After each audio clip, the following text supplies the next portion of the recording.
Hello, everybody. Great to be here. Thank you for your time in being here. I really do appreciate it. I know that you've got loads of things you could or should be doing, but you've chosen to spend the next quarter of an hour with me, and I thank you for that sincerely, and I will endeavor to do my best to make sure that you enjoy it and you benefit from it. Now, before I start today, I've got a bit of an apology, right?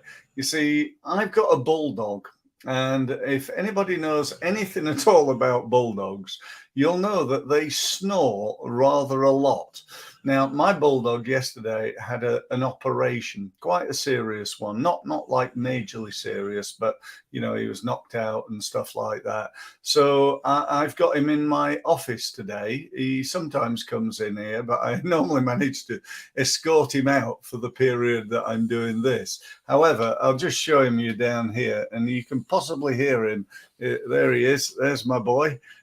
He's snoring away at the moment. Can you hear him?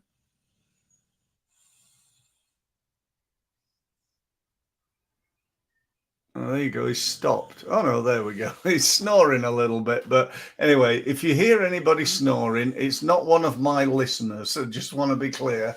There's not people snoring on LinkedIn at what I'm saying. It is my dog in the background. So I just wanted to apologize for that.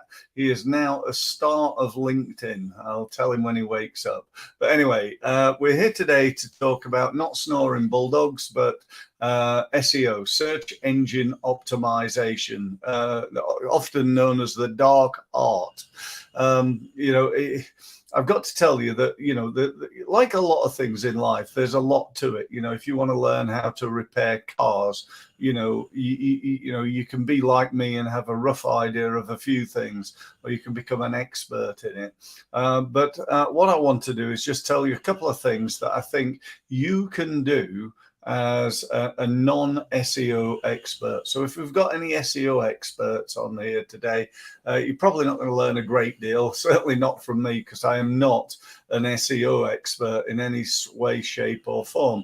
Although I have had some extraordinary results by using SEO and doing it myself. I want to say this is not about outsourcing it to an SEO company. So there are things you can do that will help you. Now, I just want to lean over and grab a book to start with and show you this. It's a great book. It's by a guy called Marcus Sheridan. It's called They Ask, You Answer.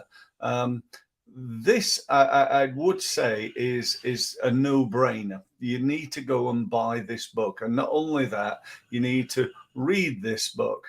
Okay, because what it's about is answering questions that people ask. Let me explain. If you are trying to get onto the first page on Google under marketing company, marketing advice, or your version of that, that could be, car repairs or accountant, or landscape gardener. How many landscape gardeners are there in the UK? How many are there in the world? And how many are you competing against? So a very good friend of mine once told me about SEO. He said the key to SEO is to, number one, pick the battles you can win. Okay, so getting onto the first page under marketing is a battle, but I'm competing with millions of people or millions of businesses, so it's going to be a tough battle to win. So pick the battles that you can win. And then the second thing he said is win one battle at a time. Now, I like to think he meant win a few. People come to me with here's my 250 keywords, Steve, and I want you to get us on the first page on Google under all those. In the next month, by the way. And do you know what? It ain't going to happen no matter who does your SEO. So, doing this, understanding what your keywords are and what people are actually typing into Google is definitely a really good thing. I just want to show you this, just a little bit of research that I did. Just bear with me a second, guys, while I just share my screen. Here we go. share screen. There we go. And Chat GPT. Now, I'm assuming you know what Chat GPT is. It's a fantastic piece of AI software. And what I did is I asked it a very simple question. And that was questions. I should have put the word what in front, but I clearly didn't for some reason. So meant to put what questions might people might ask on Google to do with business growth advice. So that's all, you know, that's what I say that I do. I do business growth advice. I tell people I'm a business growth specialist. Okay. So it came up with a load of posts here or questions. What are some effective strategies for business growth? How can I increase sales and revenue for my business? What are the best marketing techniques for business growth? How can I expand my business into new markets? What are the key factors for successful business growth? And so on and so forth. So it's given me 20. I could ask it for more. I could change that question to give me the top 50 questions that people might ask on Google to do with business growth advice. And it would do that. However, I've got 20 here. So what's the use of this? I'll just come out of here just so you can see me a little bit better, if you would like to, that is. So I'll just stop sharing.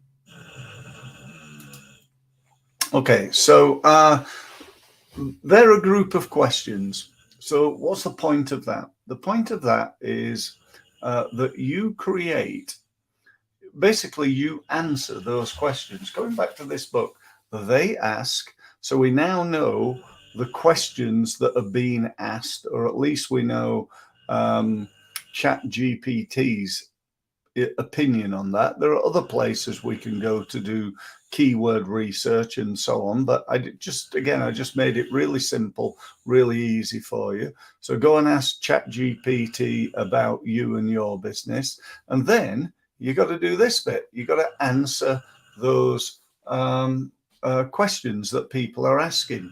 So if somebody's asking, I'll just click back over to one of them so I can remember, how can I improve my customer retention and loyalty? Then I write a blog post called How Can I Improve My Customer Retention and Loyalty? And once I've done that, there's a pretty good chance that by answering a question that people are asking, that my page gets onto the first page on Google. You with me? So if I did a post, a really simple example, if I did a post called How to Find Marketing Advice on the Isle of Wight, right, which is where I live, I guarantee I could get that onto the first page on Google. It'd be really easy because I don't think anybody else would have that as a search term. You with me? So it's like a no-brainer. It's easy. If I wanted to make it a little bit harder, I might do how to find marketing advice in Hampshire, or I might do how to find marketing advice for accountants. You with me? So I can divert off into other things. I can always also change how to find marketing advice to how to find business growth advice in Hampshire, and so on and so forth. So the idea that I'm trying to promote to you is obviously based on what I've learned in this book, and that is that if you answer the questions that people are asking when they're thinking of buying your service, then you'll get yourself onto the first page on Google, not your home page, because Google ranks pages, not websites. That's such a defining difference in the way you think about it. It's not about getting your website onto the first page on Google. It's about getting one of your pages, because Google will categorize each and every page. Okay, so you can have one page called how to improve customer care,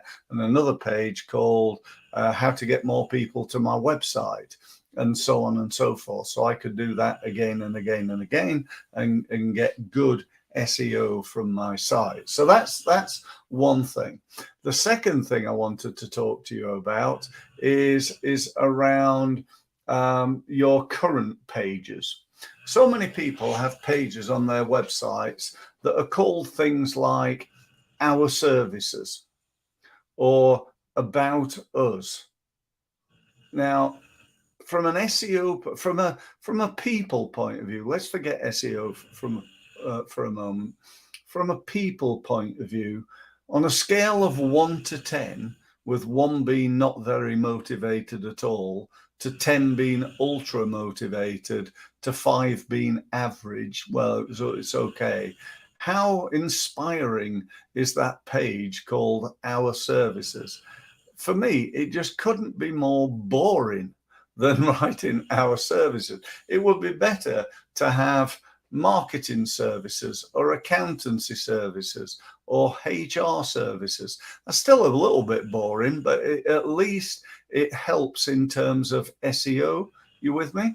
Because if you call your page Our Services, where does Google put that? Is that under plumbing or is it under HR advice? And the truth of the matter is Google has no more idea than you do. So what does it do? It rates that page either not at all because it has no clue where to put it, let's put it this way. The most important thing about the page, which is the headline, it has no clue about where to put it. It might know by reading the page and looking at the videos on there and so on and so forth. It might be able to pick up clues. But the most important thing is the headline, and it doesn't understand where to put it because it's called Our Services. The same could be true of the About Us page. You know, instead of calling it About Us, you could call it How We Help Accountants. You know, if that's what you do, you help accountants, or, you know, something like that. So, you know, use keywords in your headlines. That's basically what I'm saying. And don't think that just because, you know, your homepage is optimized, then it's perfect, because it's not. By the way, let me ask you a couple of other questions on SEO, and I know you know the answers to these. Do you think Google ranks websites that are big, full of interesting content, high, or little websites that have very little content? What would your obvious, you know, what would your, you know, as a non-SEO person, what would you think? Now, if you said the former, you'd be absolutely right. It likes lots of content. Google's aim is to provide people with information that they're looking for. That's what it wants. So if you've got lots of information on your website, that is a good thing. Things like having blog posts on there, it's a really good thing. Another question for you. I'm sure there are millions of websites out there that are stagnant. They've never been changed or hardly ever changed. They change once a year. There's new stuff added to them once a year.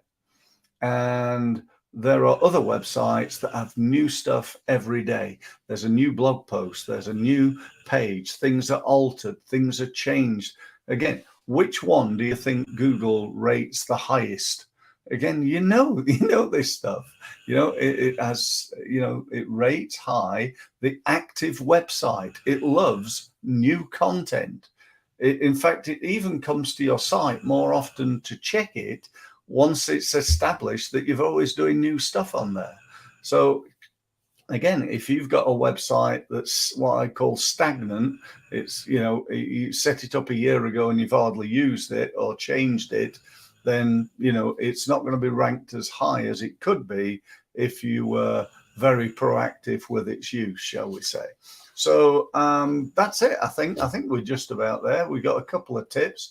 We got some ideas. So we're on 16 minutes right now. I'm just going to give you a quick overview of things I said. So do a bit of keyword research, perhaps on ChatGPT or on a keyword generating website. You could use one of those. You then create answers to the questions. So you've got to ask ChatGPT, what would people, what sort of questions would people ask when looking for X, when looking for an accountant, when looking for a HR consultant, and so on. And it will give you a list, and then you answer those questions, but making the headline the actual question. Okay. Once we've done that, we're going to look at our pages like the About Us and the Our Services page, and try and make those a little bit more SEO compliant. And then we're going to think about the questions at the end, where I asked about a page, a website with lots of content, and ideally new content, and websites that have always got something new. They're rated higher on Google. So I hope that's helped you. Pretty much a layman's version of SEO, but still, I think a really useful idea. So thank you ever so much for listening, and I look forward to speaking to you again soon. Thank you.